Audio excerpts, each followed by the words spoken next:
This is Gloria Taylor Brown, and this is the Gathering of Priestesses. This is our 69th edition.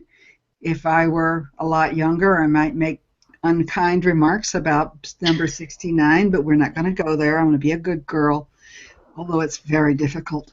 And we have with us this evening, of course, our beautiful co-host, Miss Catherine Ravenwood, coming to us from Albuquerque, New Mexico, and a new priestess who, well, not a new priestess, but a new to our group priestess, Syren Nagakyrie, who is coming to us from her new home in Portland, Oregon. We were telling her a little bit about our adventures with Portland. We want to welcome her here and welcome her to the Pacific Northwest. Raven and I both spent many, many years up in Portland in the Pacific Northwest, and we loved it up there. So thank you for coming on and talking with us this evening. And I want to thank you, whoever you are, wherever you're coming from, whenever you're coming from. And if you're listening on YouTube later, please like us and please like this show. We'd also appreciate it if you'd subscribe to the channel, because that tells YouTube that you think this show is valuable. And besides which, we need a little love. You know, why don't you tell people how to do that? Because not all of us know how to do that. All you have to do is click the subscribe button whenever you are sitting and watching the video. So, or you can go on to a Gathering of Priestesses, which is a group on Facebook, and ask to join. And once you're in, you can also subscribe from there, and you will get notices of the upcoming shows. Now, this is our last show for 2 weeks, and then we will be coming back for 2 more weeks, and then we're going to take a break until the new year. So now is your time to put in some input as to what you'd like to see on this show, who you'd like to see on this show, whether you'd like to see this show, whether you'd like to see something different. I've got a poll up on Facebook, and I'd appreciate your input. So please let us know. It helps. It helps me know, and it helps the people that I can ask on to say, yes, people are interested, and they want to hear about the subject that you want to talk about. So, Syren, why don't you tell us what brought you onto the path of a priestess? Well, first I would like to invite us to take a deep breath into this moment and just really appreciate the opportunity to be here, knowing that this act is a really revolutionary act of allowing this space for women to step forward and share their work and be with their work. And I'd like to thank the both of you for creating and holding this space. And I'd like to thank all of our guides that support us every day. And I'd like to thank the spirits of the land beneath our feet and all those that support us. Blessed be. Oh, Matakuyasan.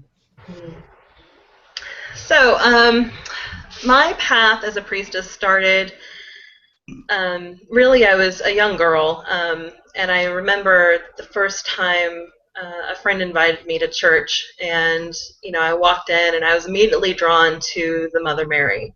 And for me, that was, it just made more sense to me that, the divine was female. So, I had a very active childhood imagination and spent a lot of time out in nature. And as I got older, I started having these experiences that I couldn't really explain, and started having dreams, that turned out to come true. Started, getting these messages. And then when I was about 13, someone told me about paganism and the goddess. And I said, oh, that makes sense, and something just clicked. So I started exploring this and, got a few books.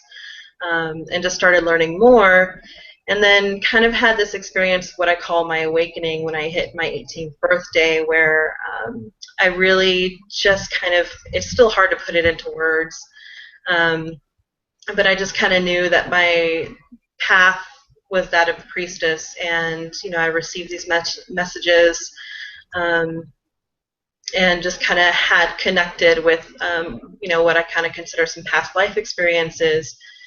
And from there I was just kind of claimed, and then I had my first direct experience with a goddess shortly after that, who said, "You're mine." And I said, "Okay." I have no idea what that means, but we'll go with it. And since then, it's just been, I really have just dedicated my life to being in service to the goddesses and to the community and to the earth around me. So. Well, you've also done quite a bit of traveling in your path, as we've talked about, starting in Florida and ending in Portland. So, as you moved around, I think that you founded a church in North Carolina, is that right? I did. The Mother Grove Goddess Temple is based in Asheville, North Carolina, and it grew out of what was a very, and still is a very, active pagan community, with some members that had been there for a very long time, doing a lot of work in and for that community. So we just we kind of built it out of that. We knew that we had the community support that we needed, and it kind of just coalesced into a circle of 8 women who came together and said, we need a temple. So we are the temple. What we're doing is the temple, but we need a space. We need a container for this. So we formed the Mother Grove Goddess Temple, and it does have 501c3 church status, and as far as I know, it's the first goddess temple to obtain federally recognized church status in the Southeast, if not on the East Coast. So right now they are still, they do have a physical space. They rent a location in downtown Asheville, and the dream has always been to have a few acres, to build a cob temple with a cob oven, and really just anchor that space. So. Well, Shelley says, much love from us at the Mother Grove Goddess Temple in Asheville, North Carolina. So you have fans from back there who are... Hi, Shelley! It's always nice to know that we're still loved, even though we may not be there anymore. Mm-hmm. Yeah, well, once you create something like that, it remains your heart home forever. I can never really pull myself away from it, even if I am on the other side of the country. Oh, it's an easy flight back. Actually, it's not. Anyway, so as you've traveled around creating temples and events and what have you, how has that informed your life? I mean, becoming a priestess is not easy. And a lot of young women who find themselves in that position spend a long time before they give in. And it sounds, well, I shouldn't say give in, before they accept their role. And it sounds like you've accepted it fairly early on. Mm-hmm. I did. And, I have thought a lot about why and how my path came like that. And I just saw Shelley's other comment there. And I'm really not sure why it was so easy for me, but it was never much of a struggle. It was just kind of, this is the way things are. I didn't come from a Christian-based background, so I think that helped. I kind of didn't have all of that to really overcome, and it just felt right to me. It always felt like home. I never felt like it was something that I needed to question, or wasn't sure about. So, yeah, and I've been blessed with, some really amazing women in my life, both, formal and informal teachers, who really helped guide me along the way, even from a very young age. And, I was only, I think, 22 when I met Shekhinah Mountainwater, and, she really kind of formed my path as a priestess. She is definitely the most influential person in my life. So tell us a little bit. I know who Shekinah is, and we've actually had a memorial event for her on last year with some contributions from her daughters and from, I'm trying to remember who the priestess was who came on, but one of the problems when you get old is you have so much in your head you can't remember what you're talking about anymore. But anyway, she, you know, I had to look her up. I have to be honest. I hadn't met her previously, and she was an absolutely beautiful woman, and taken from us much too early, and passed on of cancer in 2008, I believe. And so tell us why you were drawn to create her memorial fund, or to be involved with her. Well, I first met her online, when I was very young, and we just immediately connected, on a very deep personal level. And even though our relationship was always just online, it felt, it was very important to the both of us.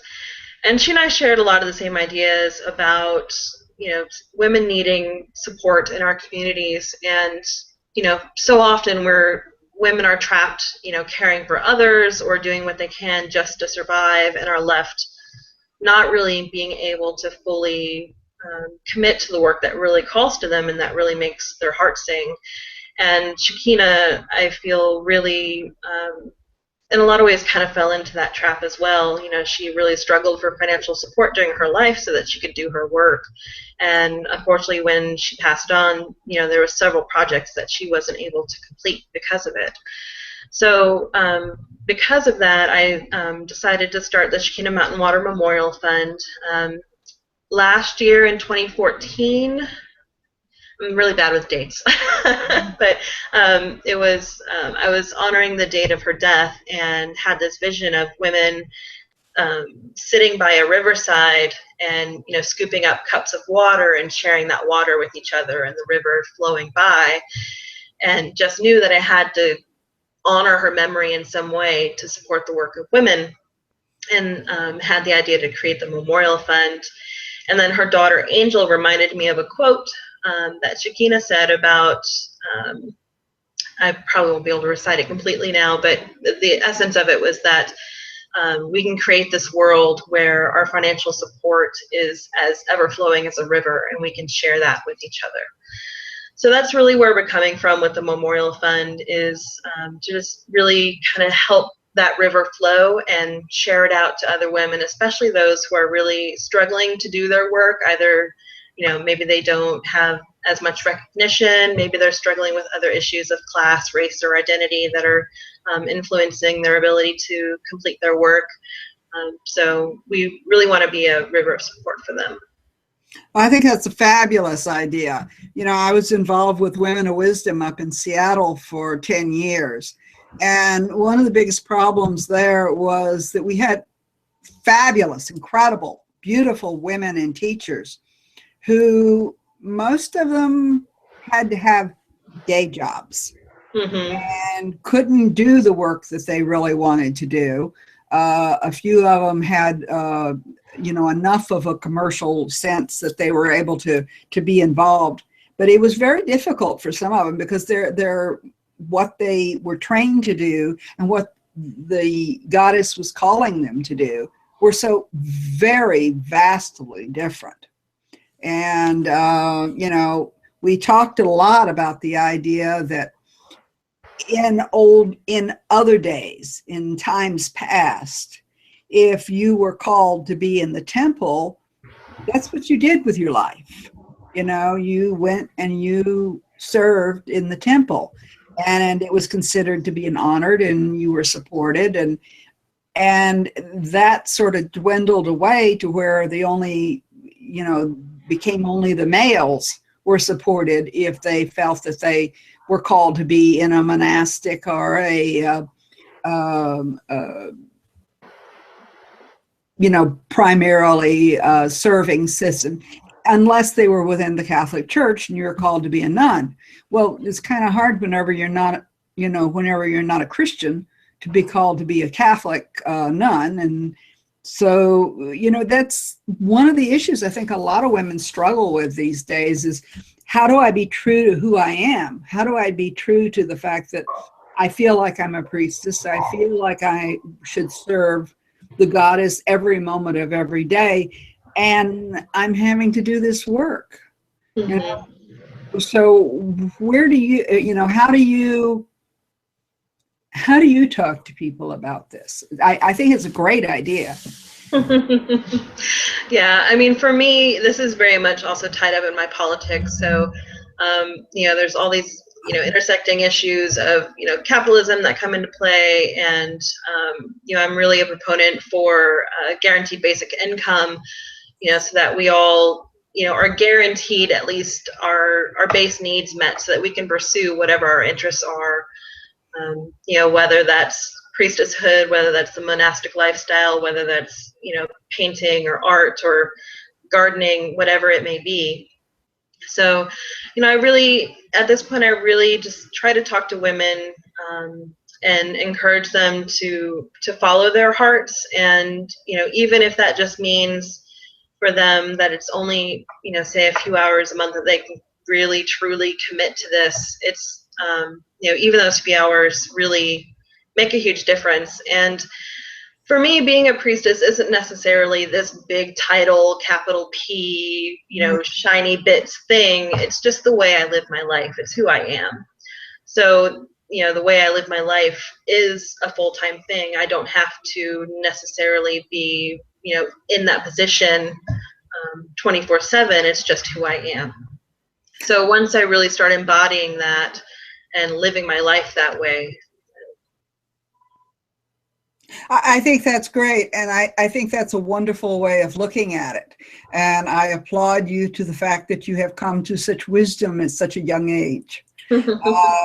Many of us struggle with that particular issue. I know that I've dealt with a number of women who they can't see how, working, I don't know, with a computer can be doing the work of the goddess. And so they rail against it and they fight against it, and it never works very well, and it doesn't work in their bodies and it doesn't work in their spirit. So what I always felt was that it's kind of like a comment you made earlier about you just go where you're sent. Mm-hmm. I've always felt like I just go where I'm sent and do the work that's given to me. And sometimes I don't want to do the work that's given to me. I mean, you got to admit it, particularly if it requires getting up early in the morning. I don't want to do it. And sometimes you have to do that. Sometimes you have to, just dig in and say, somebody's got to carry water and chop wood. Right. So I think that that's great. And in doing this, now you have created some events that are coming up. By the way, Raven's computer crashed. That was when I got up, was to get my phone. So her computer crashed. She's going to get back in just as soon as she can. It is a computer-driven world, and we do the best we can. So, but anyway, you have created some events, and you talked about one that was already had several events, several seasons, or had a season. So tell us a little bit about that. So I'm involved in several different projects at the moment. The Shekhinah Mountainwater Memorial Fund is going to be launching some fundraising here soon. Her birthday is on Saturday, so we're hoping to launch a memorial webpage for her on our website, which is ShekhinahMemorialFund.org, and hopefully that will be up there. And there's lots of information about the Memorial Fund there as well. Another project I'm involved in is Many Gods West is the conference that we were discussing earlier. It's held in Olympia, Washington, and the first conference was actually this previous August.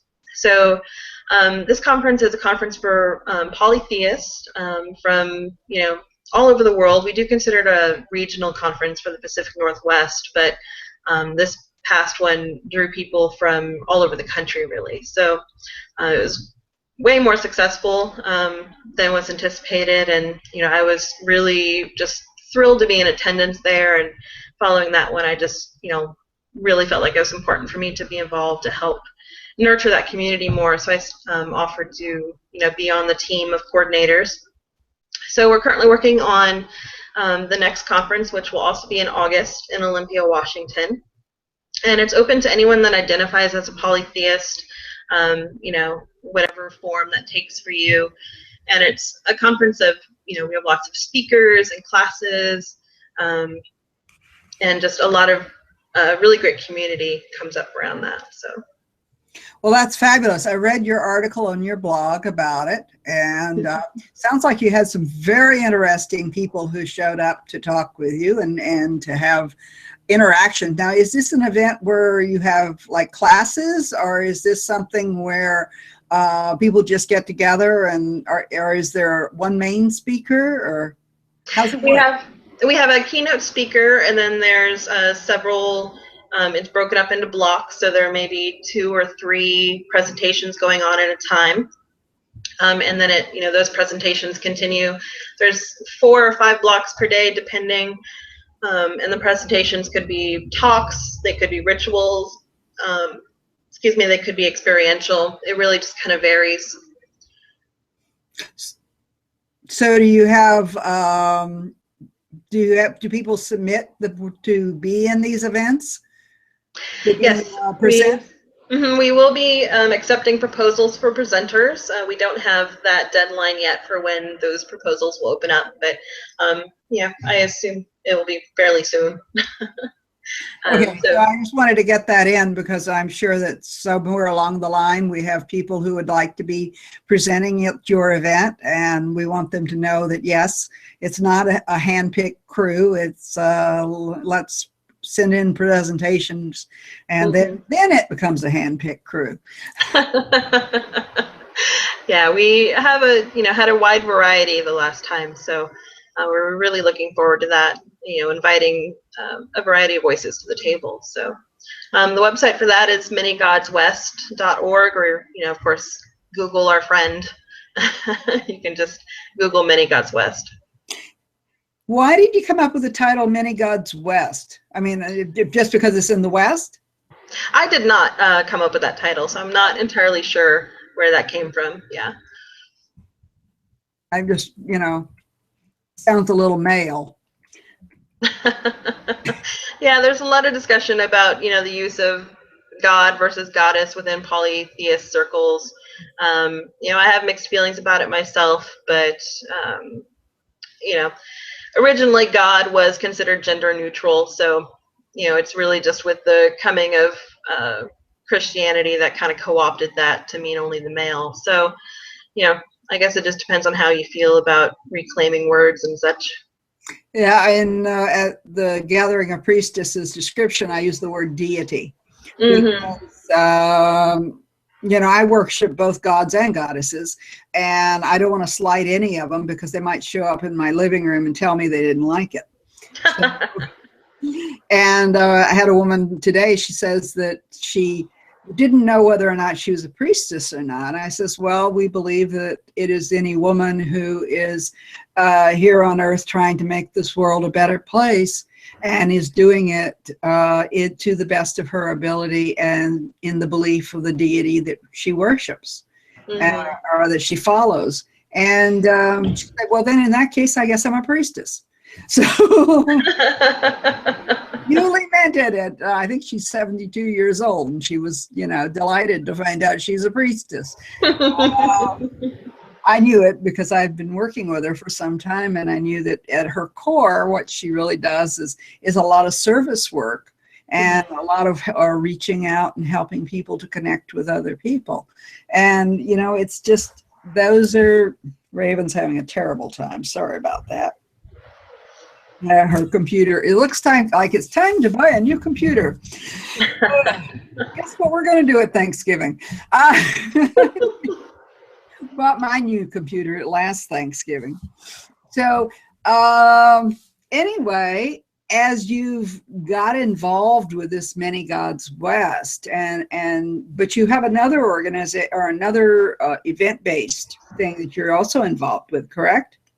Well, it's not event-based. I'm involved with Gods&Radicals, which is, yeah, it's Gods&Radicals, a beautiful resistance, and it's an online blog and also publishes a twice yearly journal. Our first one's coming up coming out at the end of this month for Samhain. And it's about pagan religious responses to capitalism. So we have, we welcome a variety of, writers on the blog. Really, our editor is really good about welcoming, a variety of voices. So the writing there is really just some of the most amazing and brilliant I've seen on the internet ever.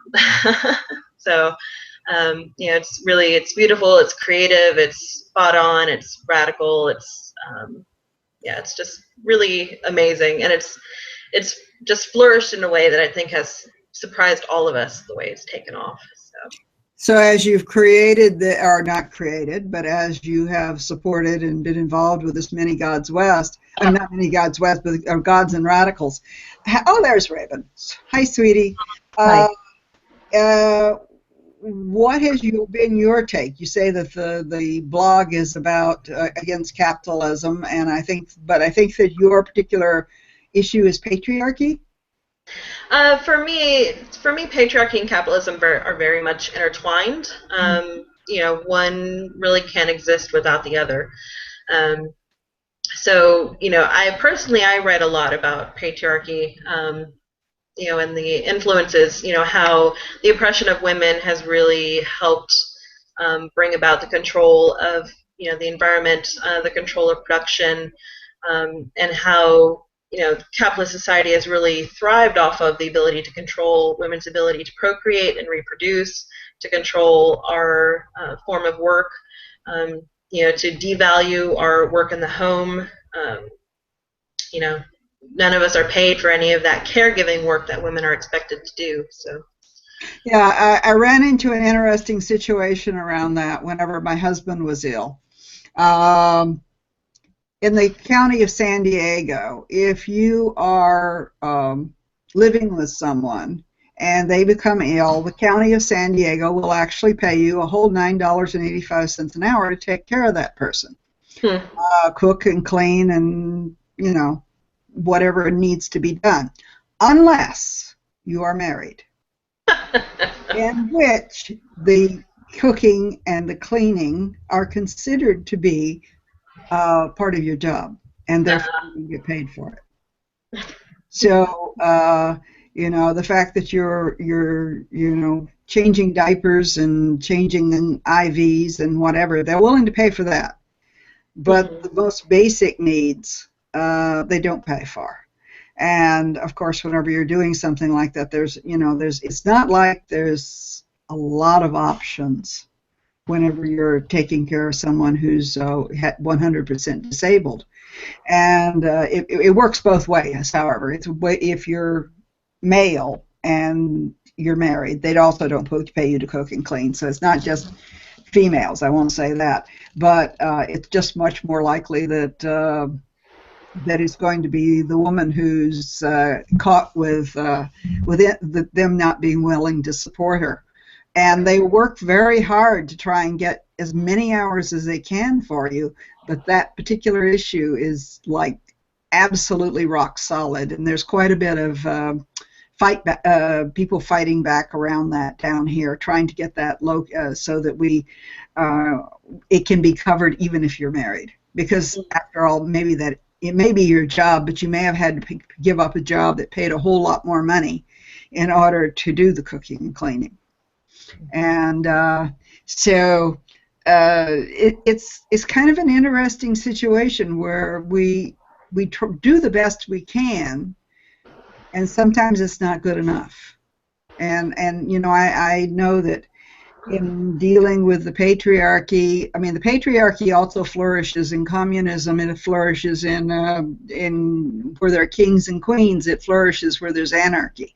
So capitalism is only one form that the patriarchy flourishes in. Raven and I are both Egyptolated. We both go to Egypt. We've gone to Egypt many times, and which is very definitely a patriarchy.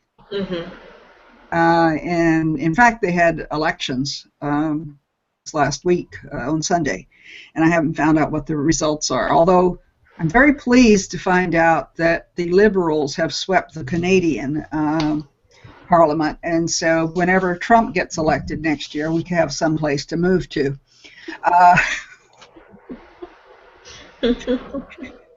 There are worse things than what we've currently got, and they're running. How's that for a political statement? So as you're, working forward, you're choosing a lot of different, I won't say windmills to tilt at, but different issues that you're going against. The patriarchy, capitalism, trying to deal with the gods and goddesses. At the core, what do you think your most important work is? Mm-hmm.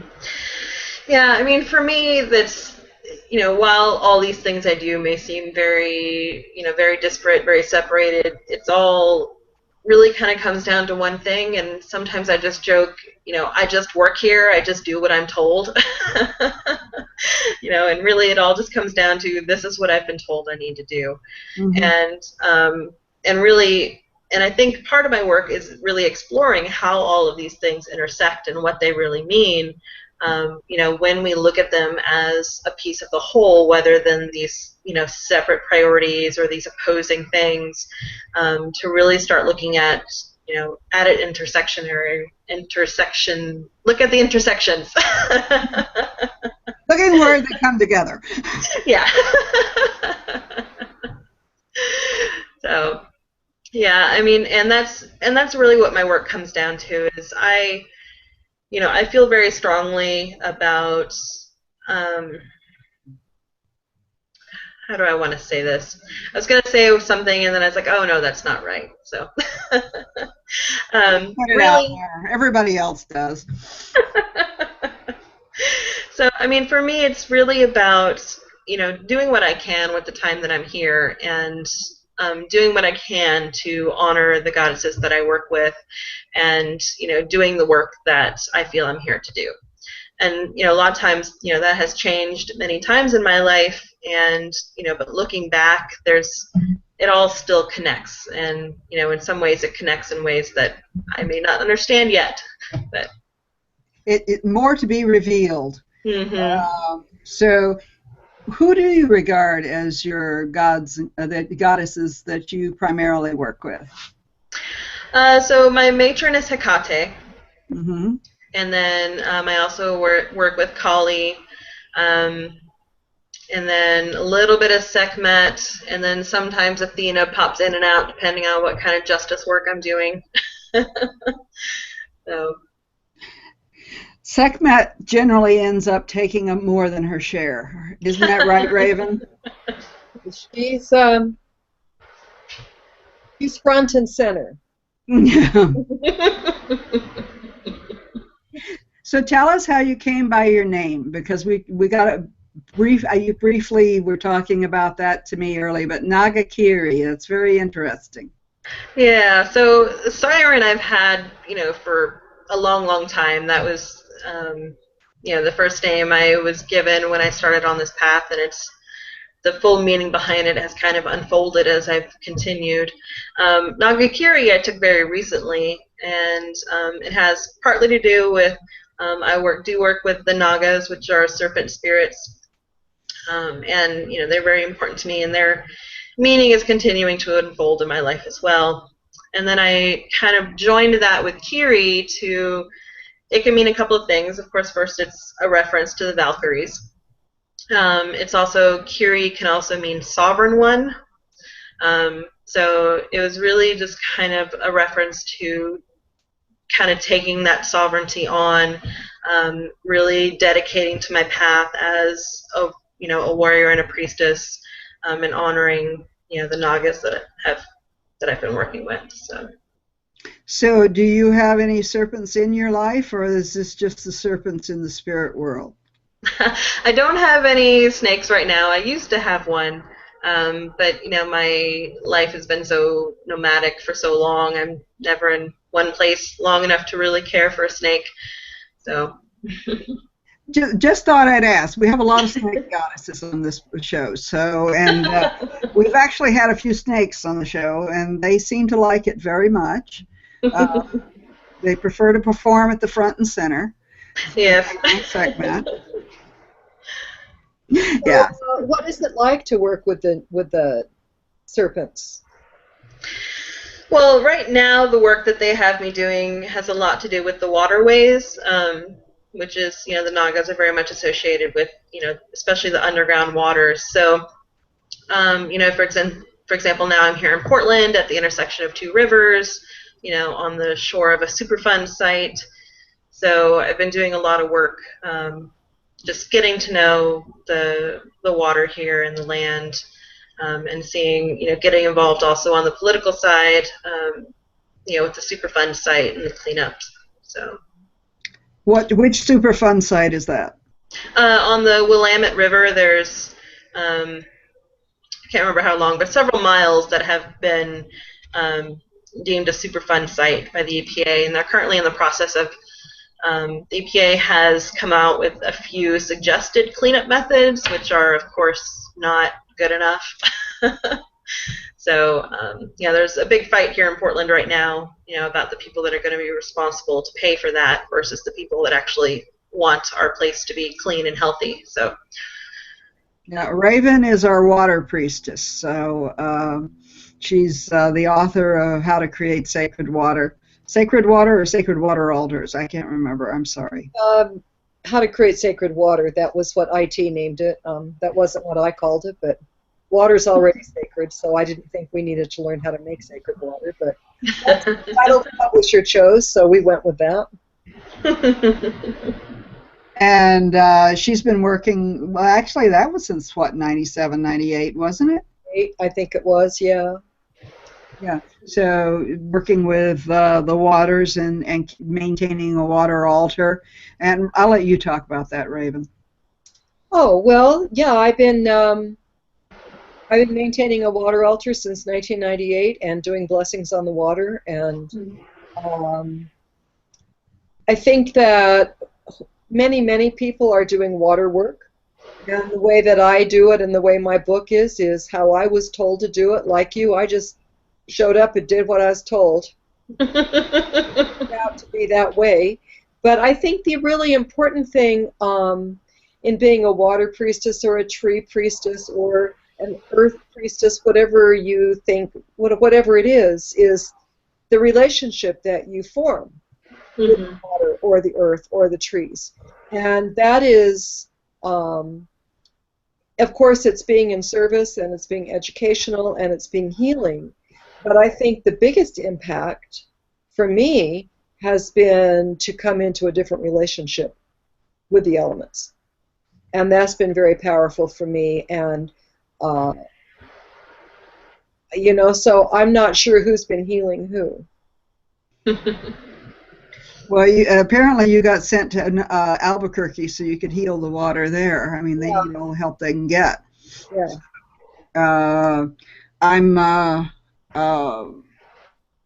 I believe that we need all of our elements to need all the help we can give them, not because they need the help, but because if we don't give them the help, Mother is going to say, I'm really tired of your shit and I want you to get off here. There's just a limit, and she's quite capable of doing it. She's done it before. She got rid of them people before. There's how should I say this? There's a way of looking at it in that the elementals reflect what we're doing. And so they are tremendously out of balance because we're so out of balance. And if we would bring ourselves more into balance, we would probably find the rest of that coming into balance too. And I think that it's in getting into that relationship with the elementals, with the goddesses, with the Naginis, with all of them, really helps us to restore the balance within ourselves, so that we can. It's such a mirror. I don't. Do you agree with that, Syren? Yeah, I think, as a culture, we've really have kind of forgotten some of the concepts of hospitality and reciprocity. And, I think, a return to that would really help us, heal a lot of this.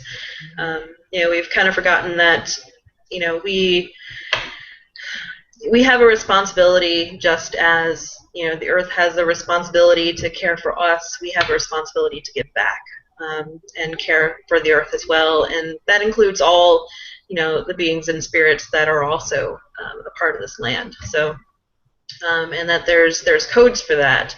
You don't just tramp off into the wilderness and stomp around without asking if you can be there, or giving your gratitude for that space or that opportunity. So as you're going forward, you sounds like you have a pretty full plate, but what else are you looking at doing? Oh no. Yeah, right now I'm really just kind of, I'm, like I said, I'm new to Portland, so I'm really feeling into the community here, and I know that there's some very specific work that I am going to have to do here, and I'm, still in the process of figuring out what that is and why I'm here exactly. So we'll see. Well, Portland's an interesting place to do your work, I will say that. Mm-hmm. The whole Pacific Northwest, I was thinking about it today, and I just got an invitation to go up to Idaho. And I was thinking how much I really enjoyed living there when I lived there. It's a tremendous place, and you do have the opportunity to really get in touch with the elements. They're so present. The water, the trees, the rocks, the air. Down here in Southern California, it's as though everything's a little bit wrapped in plastic. Yeah, the contrast between Reno and here is really very striking. Reno in a lot of ways has been, the land spirits that I encountered in that area were just very empty and very hollow. That area's been really just mined to death, and all the trees have been removed, and there's a lot of damage that's been done there. And here, while there has also been a lot of damage, Cascadia is very much alive and very talkative. So. Yeah, it's an interesting place, and as you get an opportunity to go out and travel around, you'll find that it has a very different personality whenever you travel out along the coast or when you go inland. There's places there that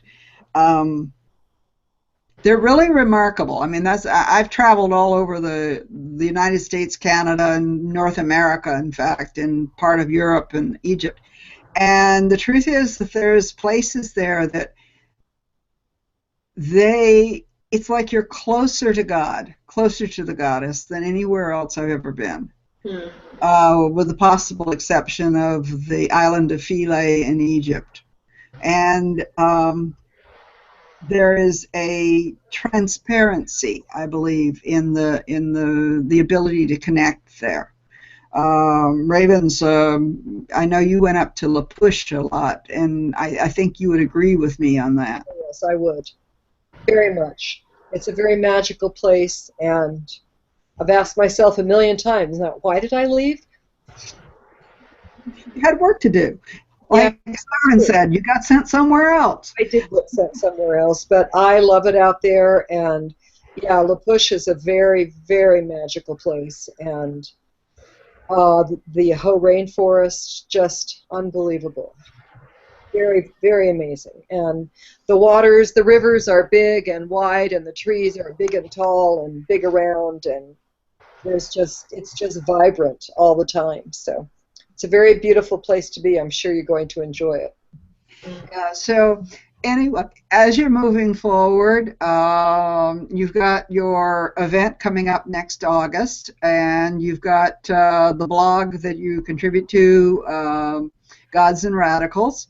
And is there anything else that you want to tell us about besides? Well, you've got the Syren, the mountain Mountain Water.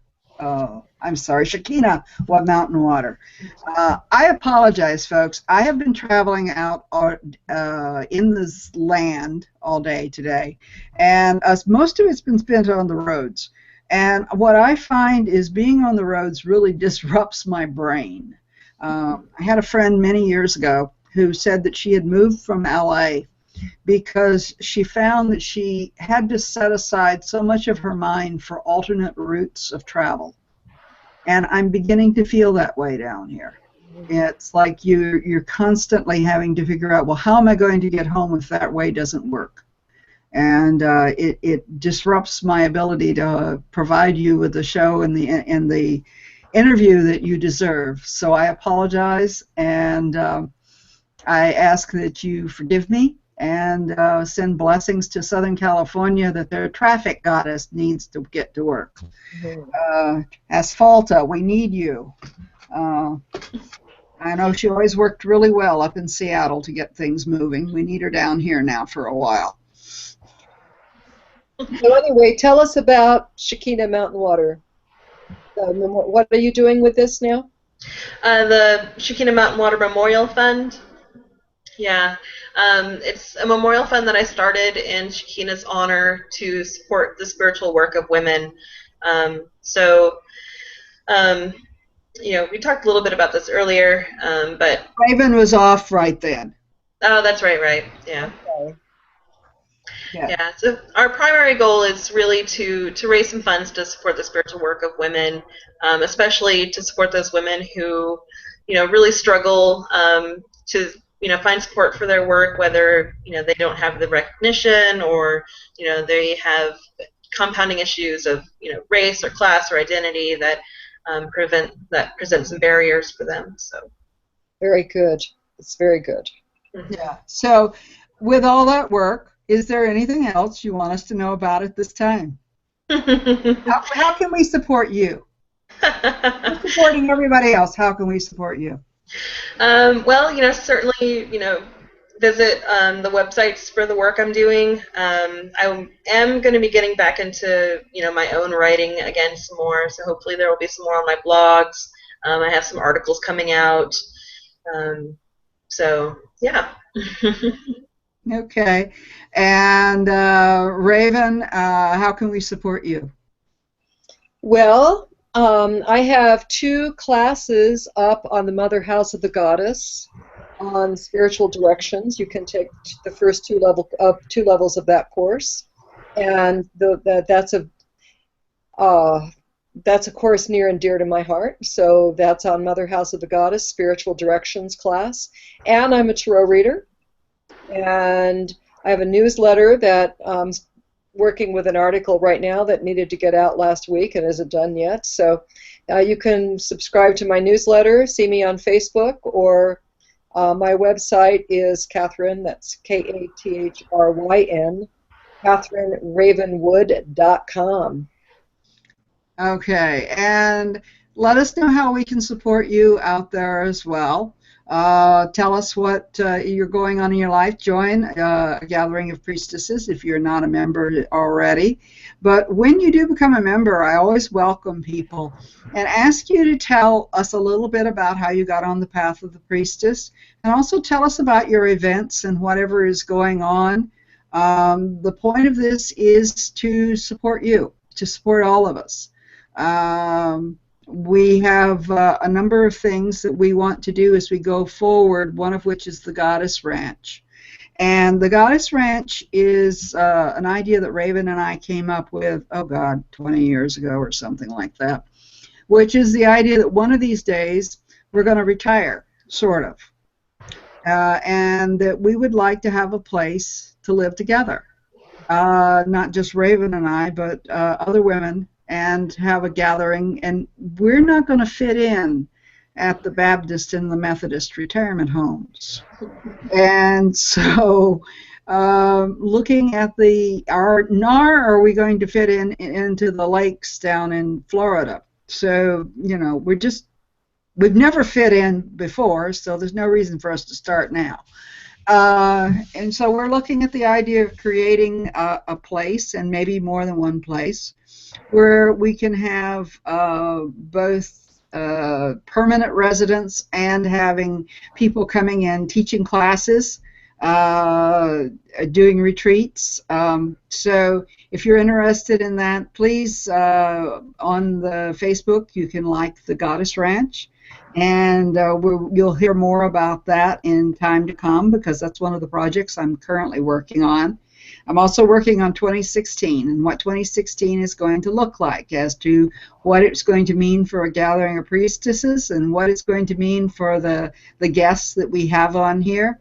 So I would appreciate your opinions. I'd also appreciate hearing from you if you'd like to be on the show. You don't have to be famous. You don't have to have written a book. All you have to do is identify with being on the path of a priestess. We'd love to hear what it is you have to say. We want to thank Syren and Raven for being with us this evening, and thank you so much for coming on. And yes, Raven's book. You can support me by buying my book. True. And I guess we have to ask Syren, when's your book coming out? Nothing like a little pressure, you know. You're both old enough to be your mother, so. Oh, I've had that conversation with my God several times, and it'll come out. It'll get there eventually. It'll get there when it gets there, and not a minute before. Right. Yeah. So we want to thank you for being on here, and we want to support you in your work and bless you. And would you like to pray us out, since you prayed us in? Sure. Well, again, I would just like to offer my gratitude for this time, for everyone that has shared this moment with us, whether you're listening in this moment or in the future. And I would like to give thanks to our goddesses and guides that have joined us, thanks to the earth beneath our feet, and gratitude to Gloria and Raven for holding this space. And blessed be. Blessed be. Aho. Thank you, and thank you all for being with us. We'll see you in 3 weeks.